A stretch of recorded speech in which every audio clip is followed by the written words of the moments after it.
Do you ever find yourself yearning for financial success, yet feeling trapped in a cycle of financial mediocrity? Have you ever wondered why some people seem to effortlessly amass wealth, while others struggle just to make ends meet? If you've ever pondered these questions, then you've come to the right place, because this audiobook holds the key to unlocking your path to prosperity.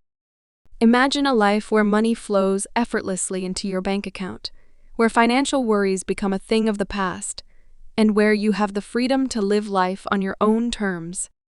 Sounds like a dream, doesn't it? But what if I told you that this dream can become your reality?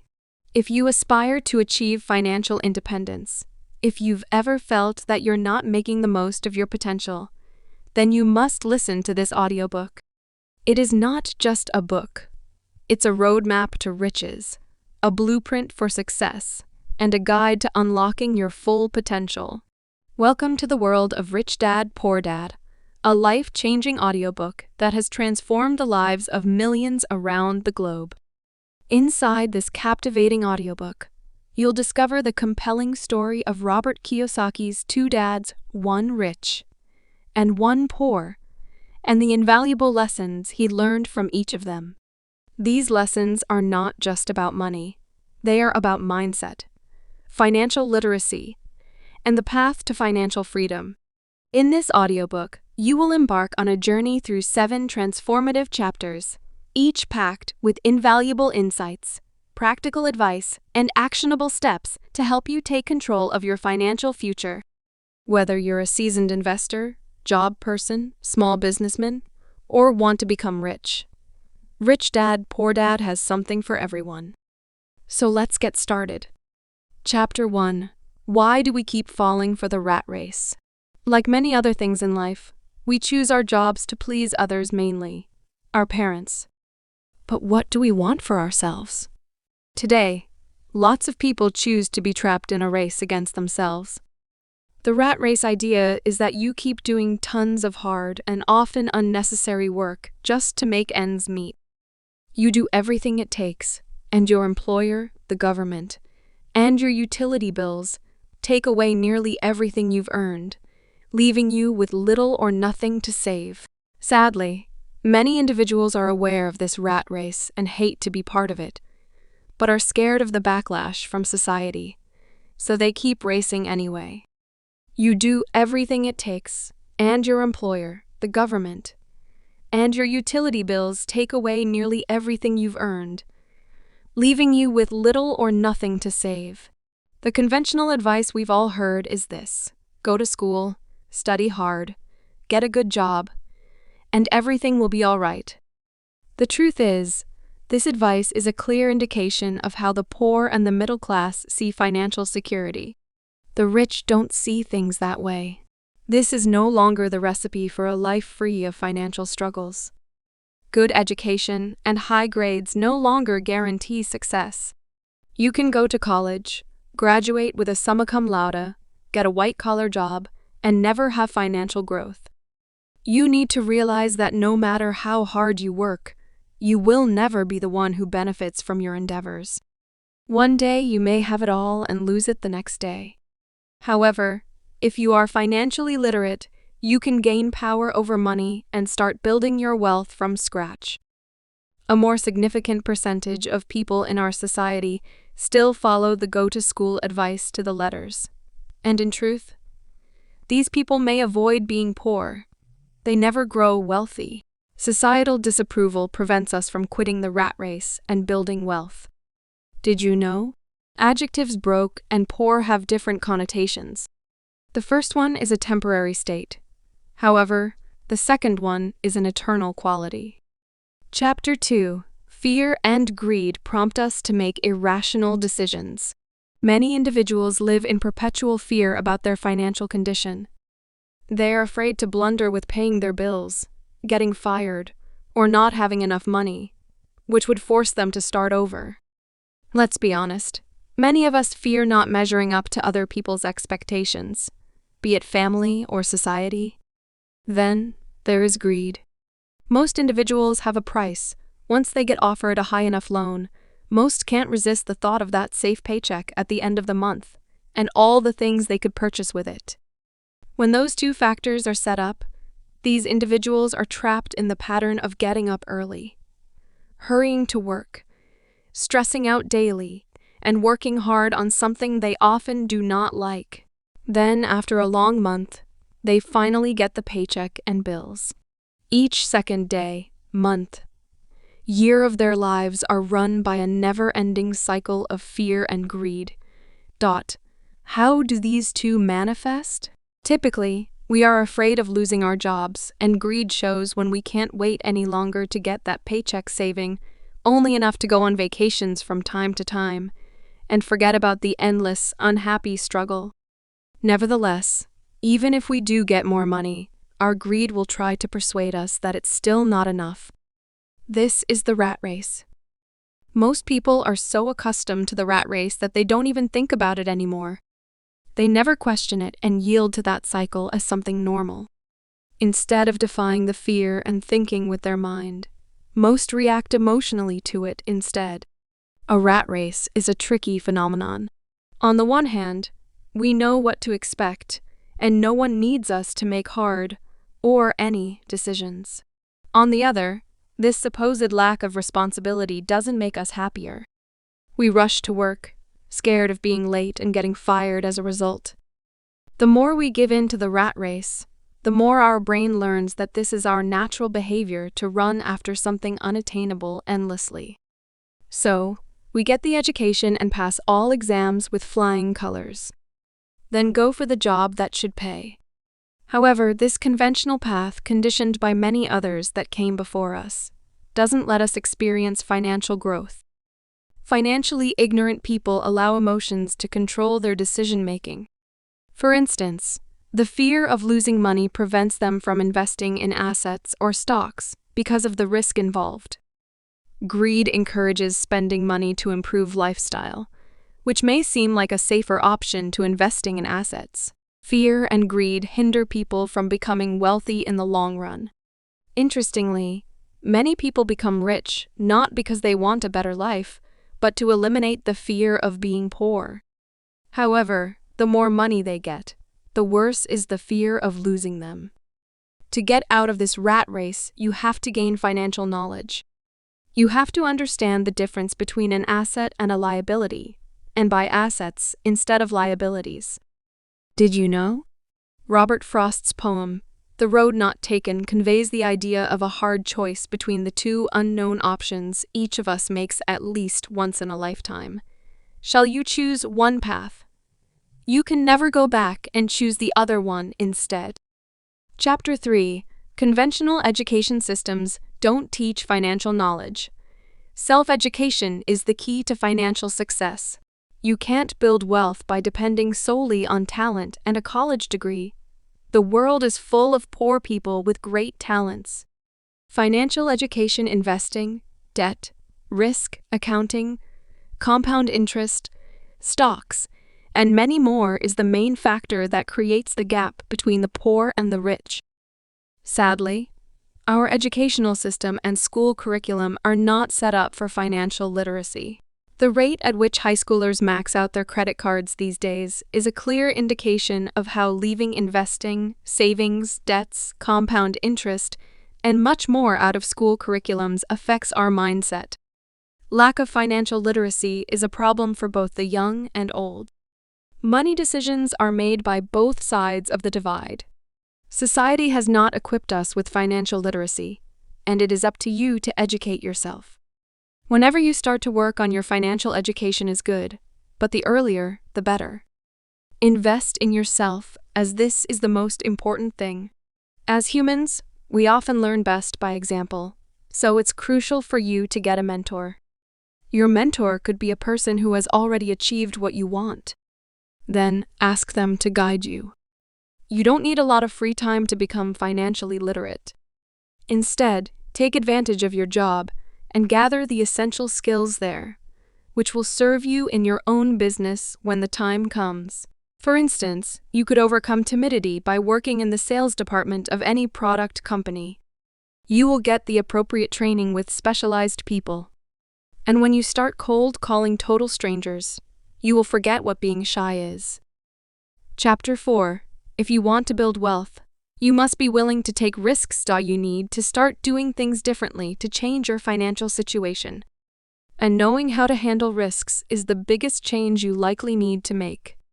Financially successful people are risk takers. They don't fear risks, but rather they've developed an uncanny ability to manage risks and get the best of them. Keeping your money in the bank is different from taking a risk. It is more like investing in stocks and bonds. This is riskier than your usual bank savings, but they generate more income in a short time. The truth is, predisposition to take risks is what distinguishes the wealthy. While the rich are predisposed to take risks, the poor and middle class tend to play it safe. They hold on to their jobs with their last breath because they fear what could befall them if they lose their paychecks. When the fear of losing overshadows the excitement to win, people tend to play safe instead of investing in something huge. They seem to say things like, "I don't want to lose," but in reality, losing is inevitable. As you progress to victory, losing is inevitable. You can never win without losing sometimes. It is a natural way of things, and when you lose, it doesn't mean that you are a loser or a failure. It means you've been given a chance to learn from a new situation and grow. If you want to build wealth, you have to be more than willing to take risks. The financial struggle often occurs when we work for someone else our entire life. Chapter 5. We don't become rich overnight. Learn how to fuel your motivation. The path to building wealth is a long and trying one. It's easy to become demotivated when you hit a hurdle. For instance, the price of the stock you invested in might take a dip. You need to remain committed and motivated during hard times. One way to keep your motivation is to create a list of wants, and don't wants for reference. It can contain things like "I want to be free of my debts within 3 years," and "I do not want to end up like my parents." This list will keep you motivated in the face of adversities. Spending money on yourself before settling your bills is also another way to stay motivated. This may seem counterintuitive, but you will have a precise idea of how much money you need each month to meet your goals. Don't see this as an opportunity to max out your credit card and plunge yourself into debt up to your eyeballs. Paying yourself first will create extra pressure, which drives you to look for creative ways to make more money.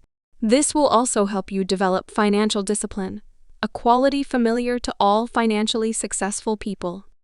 Stay motivated by reading about the life of wealthy individuals like Warren Buffett, Bill Gates, or Mark Zuckerberg.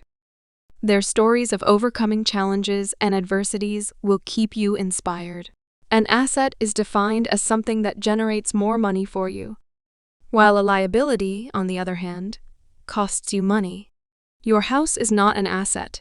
It costs you high property taxes and a lifelong mortgage without generating income. The fundamentally applied knowledge that differentiates the rich from the poor and middle class is that they buy assets. While an asset is something that generates more money for you, a liability is something you pay for. The examples of assets are bonds, mutual funds, businesses, stocks, and anything else which generates income appreciated over time and can be readily sold. Investing in assets makes your money work for you by passively generating income. Assets generate more money for you as your assets cover your expenses. You take the money and reinvest it into new assets, thus generating a compound growth effect. Unfortunately, most people categorize liabilities as assets.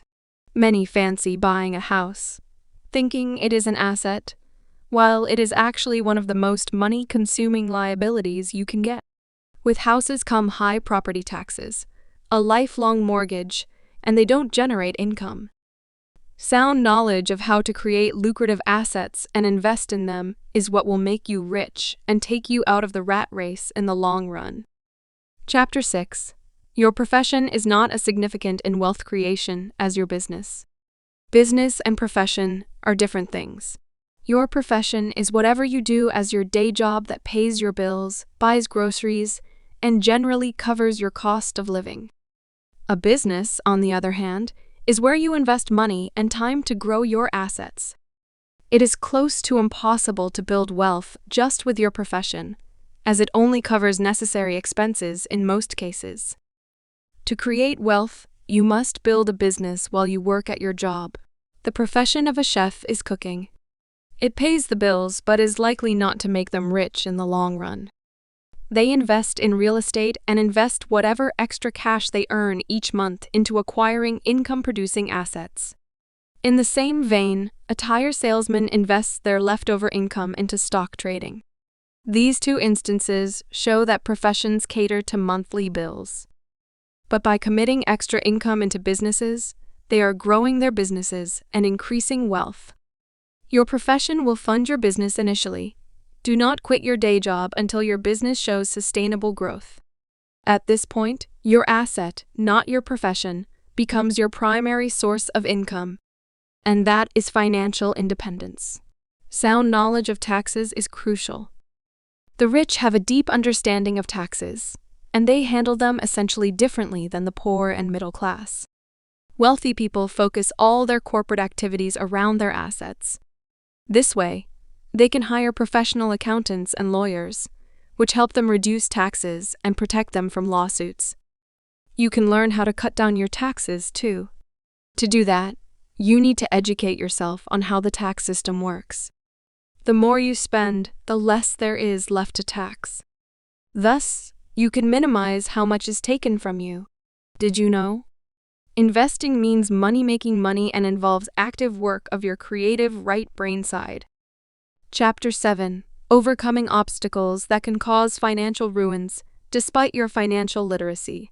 Once people have become financially literate, they may still face roadblocks to becoming financially independent. There are 5 main reasons why people who mastered financial literacy may still not develop abundant asset columns. These reasons are: first, fear. Robert Greene explains that he has never met a wealthy person who hadn't experienced losing money, but almost all poor people he met have never lost a cent. The lesson is clear. Becoming rich is synonymous with learning to take risks and minimizing the fear of them. Winners are inspired by a failure, while losers are defeated by it. Winners aren't afraid of losing. They know that it will only motivate and inspire them to work even harder. Losers, on the other hand, won't even try because they can't handle failure. Failure inspires winners. Failure defeats losers, and it is a secret all winners know. But losers don't. Second, cynicism. People's doubts and uncertainties keep them poor. Technically, getting out of the rat race is very easy, but doubts keep rat racers paralyzed. Instead of analyzing as winners do, the cynics prefer to criticize. Their critique blinds them from seeing the opportunities. Third, laziness. Counterintuitively, staying busy is the most common form of laziness. Busying ourselves with numerous activities and errands is the way to avoid facing our fears. Deep down, we all anticipate this simple truth. That's why we often get annoyed if someone reminds us of that fact. We are too busy to take care of our wealth. Too busy to cater to our health and family. Fourth, bad habits. Education is not the only factor that defines success. The latter consists of certain habits. The rich always work on themselves. They invest in themselves first. Start building habits that bring you closer to your goals. Acquire a positive habit of reading every day. Also, exercise daily to strengthen your physical health. Find the time for the things that matter. Fifth, arrogance. Arrogant people often lose money due to their ignorance. They believe that if they don't know something, it is not important. If you want to be successful, you have to make humility a priority. If you are humble enough, you can learn something from each person that crosses your path and every situation you encounter. The phrase, "I can't afford it," turns off your brain, whereas the question, "What do I need to do to afford it?" opens up possibilities, excitement, and dreams. In conclusion, our education system does not teach financial literacy, so it's totally up to you to develop yourself. Building wealth will become easier and achievable if you learn to think like the rich and understand how the financial world operates. Never hesitate to invest in developing your mind. The single most powerful asset we all have is our mind. If it is trained well, it can create enormous wealth. Many things hold us back in our pursuit of getting rich. And the lack of money is not our worst enemy. Unlike our false visions and misconceptions about how to become wealthy, the biggest one yet is the idea that we have to work ceaselessly for someone else. However, harder work doesn't pay unless we learn to work for ourselves. A valuable piece of advice Robert Kiyosaki gives is that we should understand the difference between liabilities and assets. The former requires an investment on a regular basis, whereas the latter generates money for you. Moreover, we need to get familiar with how the taxation system works and follow big corporations' example regarding their earning spending getting taxed cycle. Determined to succeed in getting rich, we need to keep in mind that fear, cynicism, laziness, arrogance, and bad habits will get us nowhere even if we learn to allocate our money the best way. Finally, let's recap the 5 most important lessons we've gleaned from this summary. First, keep expenses low, reduce liabilities, and diligently build a base of solid assets. True luxury is a reward for investing in and developing a real asset. Second, the rich focus on their asset columns while everyone else focuses on their income statements. Start thinking like the rich and focus on building your asset columns. Third, keep in mind that real estate is a powerful investment tool for anyone seeking financial independence or freedom. If you get the opportunity to invest in real estate, take it. Fourth, connect with successful people in the business you are interested in and learn as much as you can from them. Fifth, money comes and goes. But if you have the education about how money works, you gain power over it and can begin building wealth. If your mindset has been influenced even slightly by this audiobook, please consider giving this video a thumbs up. In the comments section, share which piece of advice resonated with you the most. Additionally, don't forget to share this video with your friends so that they too can experience a shift in their mindset. If you aspire to achieve financial success and transform your previous mindset, consider subscribing to our channel right now. We have more insightful audiobooks lined up for you, and subscribing ensures you won't miss out on them.